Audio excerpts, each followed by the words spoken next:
میری آج کی ویڈیو اپنے ان بیٹے اور بیٹیوں کے لیے ہے جو امت مسلمہ کا روشن مستقبل ہیں۔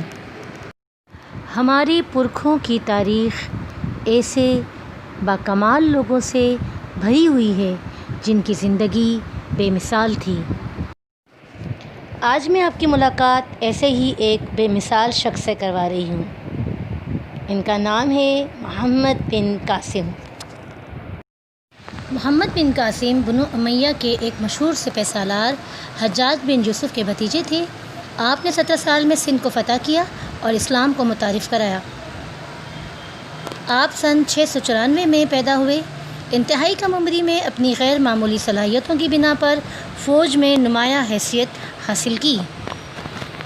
آئیے جانتے ہیں کہ محمد بن قاسم نے سندھ پر حملہ کیوں کیا۔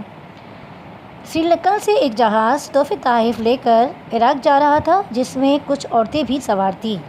راستے میں اس جہاز کو بحری ڈاکوؤں نے لوٹ لیا اور تمام مال و اسباب اور عورتوں کو لے کر راجہ داہر کے پاس چلا گیا۔ اس وقت سندھ پر راجہ داہر کی حکومت تھی۔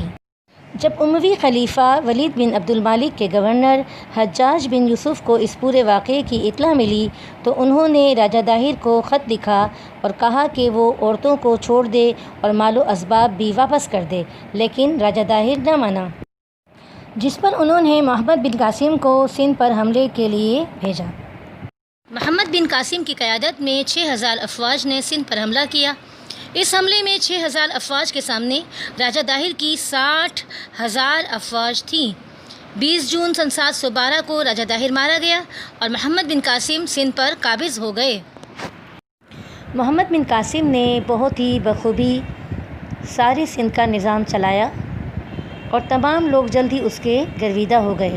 وہاں کے لوگ محمد بن قاسم سے اس قدر عقیدت رکھتے تھے کہ جب وہ وہاں سے جانے لگے تو ان کی یاد میں زار و قطار رونے لگے، اور خاص طور پر وہاں کے جو ہندو لوگ تھے انہوں نے اس کی یاد میں ایک مجسمہ بھی تعمیر کروایا۔ حجاج بن یوسف کے انتقال اور گورنر وقت کے انتقال کے بعد نئے خلیفہ سلیمان آئے جو کہ محمد بن قاسم کے سخت دشمن تھے۔ انہوں نے انہیں واپس بلا لیا اور سخت اذیتیں دے کر شہید کر دیا۔ اس طرح امت مسلمہ کے یہ عظیم سپہ سالار صرف 17 سال کی عمر میں اس جہان فانی سے کوچ کر گئے، لیکن ان کا نام فاتح سندھ کی حیثیت سے ہمیشہ یاد رکھا جائے گا۔